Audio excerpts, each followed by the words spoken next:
In April 1938, Jiang Jingshu and his brother, two young farmers from a remote village in Hunan Province, were planting sweet potatoes. As Jiang Jingshu was toiling the earth, he struck something that gave off a muffled sound. He looked down and saw a piece of rusty metal.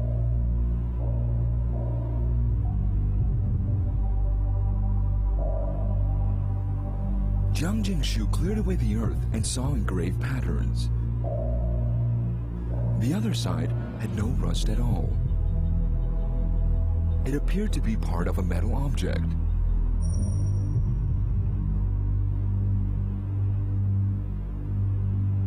Jiang wondered if he had stumbled upon an ancient treasure.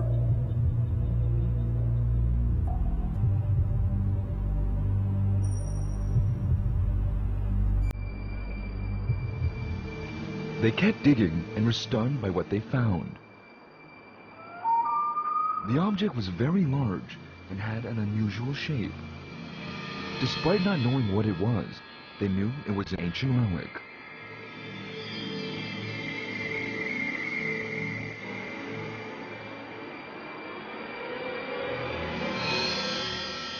Night had fallen. They took the huge metal object back home under the cover of darkness.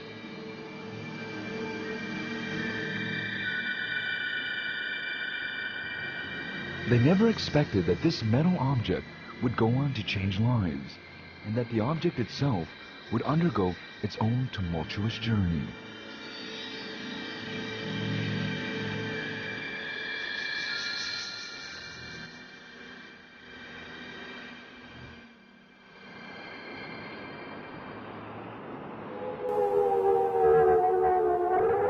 Just a year earlier, the Japanese had hatched the Marco Polo Bridge incident, which triggered its all-out invasion of China.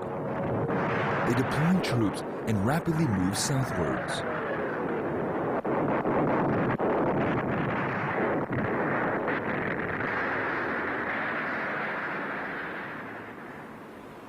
Yueshanpu was a small mountain village 100 kilometers from Changsha. The Japanese had not reached this remote village yet, so life went on as usual.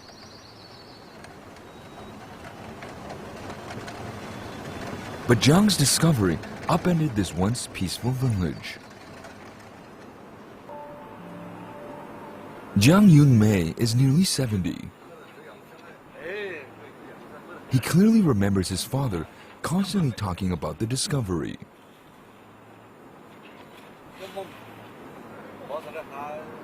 This is the time的那是讨活去了，当时的挖的时间呢，不要到这么多东西咯，就是只晓得那家伙就个帮讨也不要开呀，四四方方啊，压几秒咯。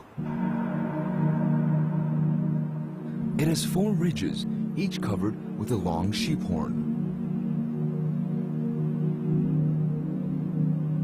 The sheep's body and legs are carved with exquisite patterns.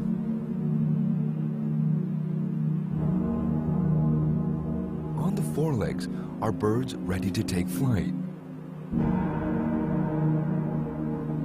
There are patterns of a dragon and phoenix between the sheep heads. Altogether, they create a beautiful image.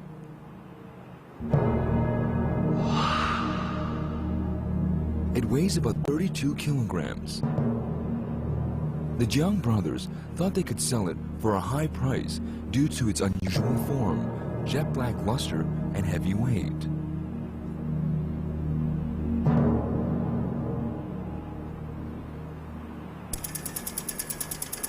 News of the discovery quickly spread around the village. Everyone flocked over to have a look.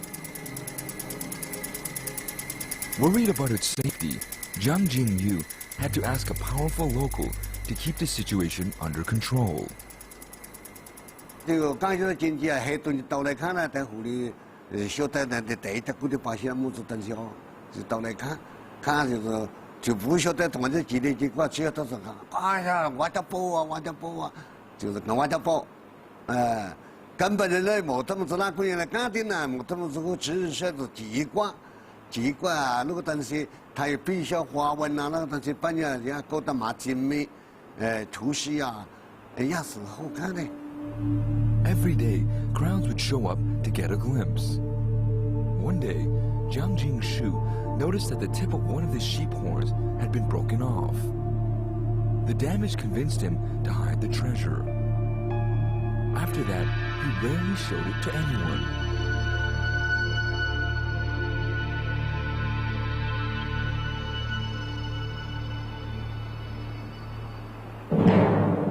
At the time, Japan was quickly overrunning vast amounts of Chinese territory. To finance its war, the Japanese began to plunder Chinese cultural relics on a large scale.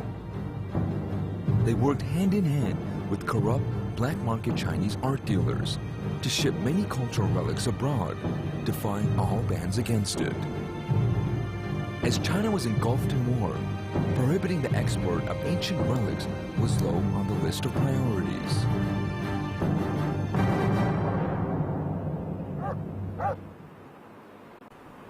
One day, a merchant named Zhang Wanli visited Jiang.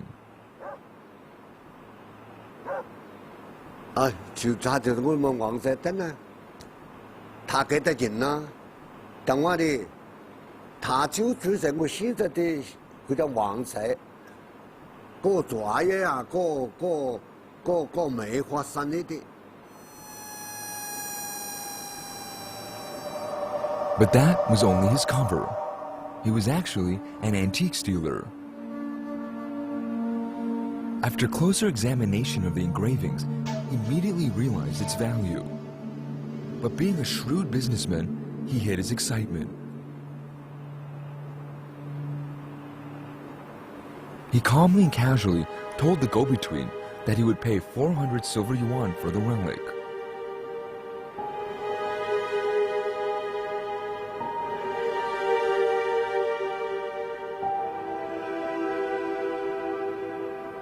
The Jiangs had never seen so much money in their lives and agreed without hesitation. But Zhang Wanli was careful to show no emotion, knowing he had gotten the far better deal.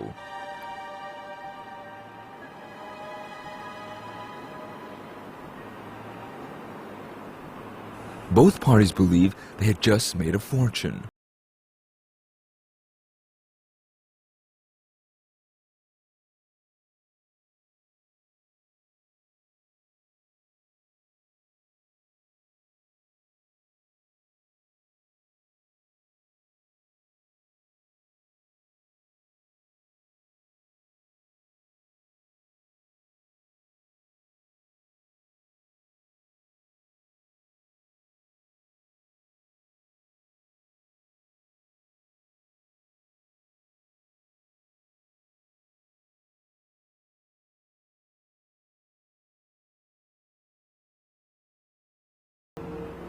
马达山嘛，马达头吧，那个是认识了。他莫家恒啊，个人蛋糕，我的未来自家的店小吧，嘛可能打过吧，那是嘛就打过这个店呢，店等大做的店。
买完这件东西以后，另一刻通过他的关系呢，把这个找他的原来的这个雇主，这去这个。 I had known Jiang for several years, but had never seen such excitement in Jiang's words. It was obvious that Jiang had something special to show. Out of curiosity, Jiang decided to go to have a look. He brought all the cash he had at his store.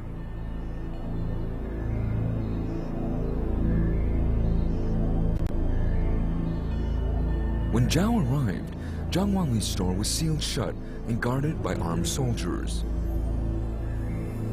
2 paper strips were posted on the gate.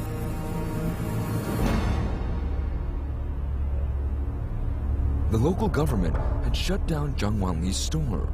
But why? Was it because of the treasure Jiang had mentioned in his letter?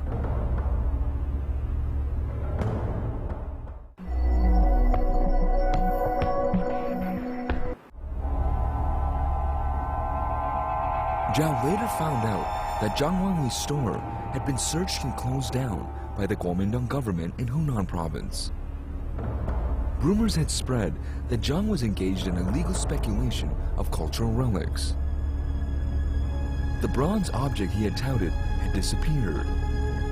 Not wanting to give up, Jiang decided to stay in town for a while.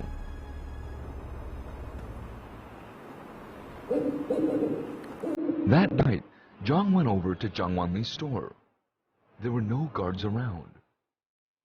Jiang took a peek into the store through its door.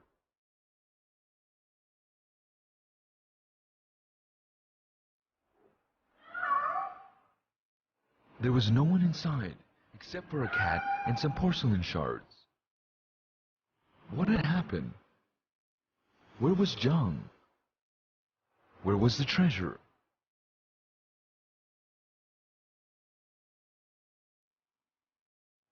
Unable to find any clues, Zhao was about to leave.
Zhao then followed Jiang into a courtyard of a small temple.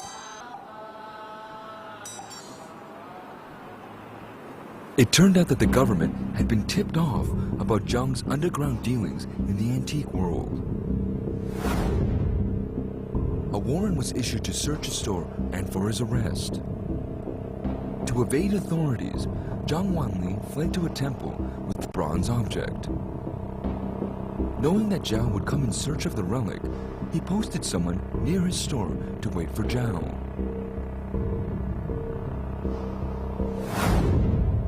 Jiang led Zhao into her room and showed him the treasure. Zhao was immediately stunned by its superb craftsmanship, being far beyond what he had imagined.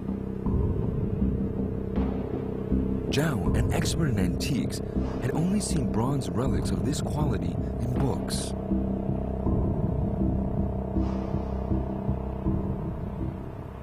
"很多的古董商都是这样，他可能这个知识并不是很丰富，但是他对这个铜器，大小、精美程度的这个欣赏水平还是有的。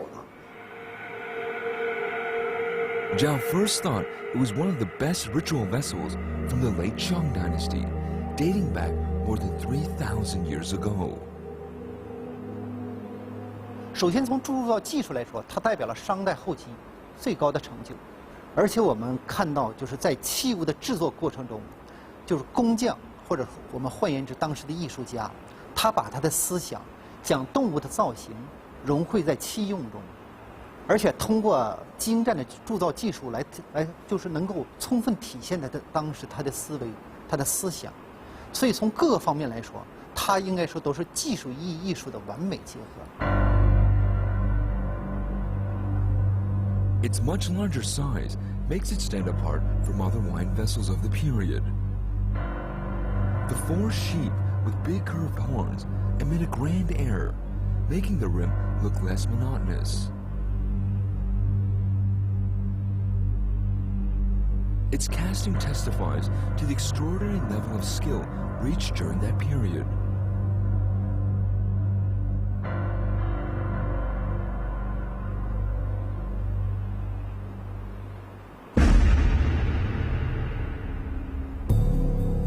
Jiang was totally awestruck by the bronze object. Being led to a table, Jiang knew it was time to bargain. After some tough negotiating, the price settled at 8,000 silver yuan, with Jiang refusing to sell it for less. All Jiao had was 5,000 silver yuan. How and where could he find the rest?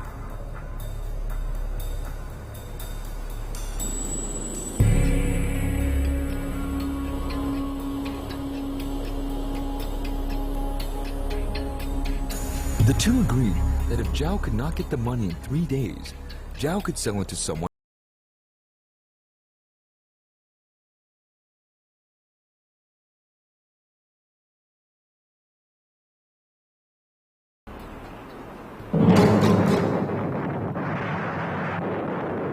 All the while, the Japanese army was pushing southward. In August 1938, the Japanese attacked Wuhan, which was not far from Changsha. The war drove the city of Changsha into a panic. Merchants were afraid of opening their stores, let alone lending out money during these desperate times.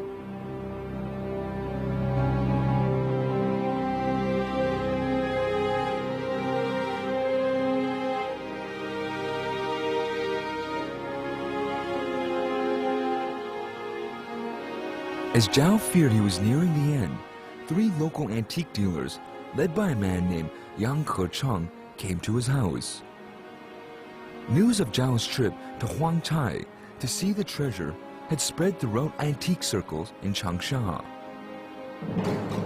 The 4 men decided to pool their money to buy the treasure.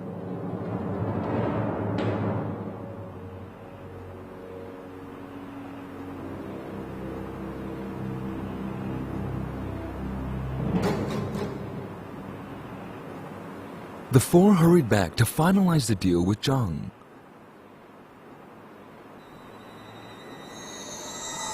But Jiang had now raised the price to 10,000 silver yuan, 2,000 more than his initial offer. What prompted Jiang to raise the price?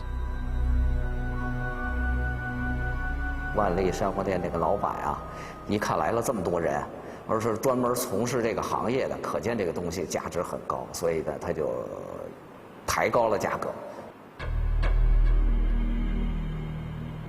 Jiang refused to sell the artifact for less than 10,000 silver yuan.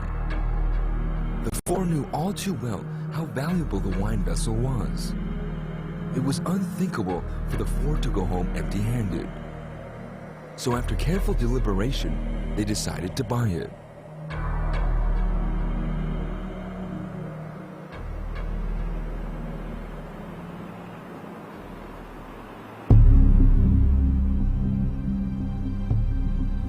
At the time, the KMT government was investigating the illegal antiques trade in Changsha. It was impossible to bring it back there. So they decided to hide it in an isolated town near Changsha. They also agreed that the vessel should not be sold for less than 200,000 silver yuan, and that anyone who was interested had to pay 100,000 silver yuan as a deposit. It would prove difficult to find a buyer willing to pay such a high price. Ordinary antique dealers simply didn't have that kind of money. They needed to find a very wealthy buyer, but they couldn't ask around out in the open. Any unwanted attention from authorities could cost them their lives. They knew that the faster they sold the bronze vessel, the less risk they would face. Zhao suggested that each one of them take turns searching for a buyer in Changsha, while the other three safeguarded the vessel. But any negotiations would involve all of them being present. 东西价值很高啊，大家都是倾尽资产来买的啊，所以呢，谁都愿意把它留在自己身边啊。这4个人都始终盯着这件，也离开半步。 Now the question was, who would go first? Each one believed that during hard times, there were no real friends. Being their first joint purchase together also did little to allay constant fears of betrayal.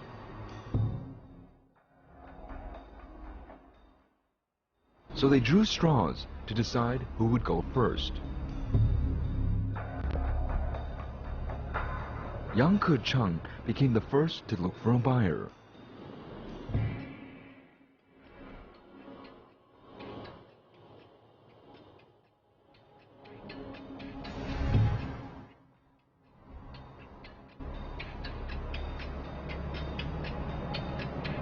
Once outside, Yang was racked by anxiety. He wandered around aimlessly before returning empty-handed. But Yang realized his suspicions were not unfounded. The 3 men were planning to move the vessel while he was gone.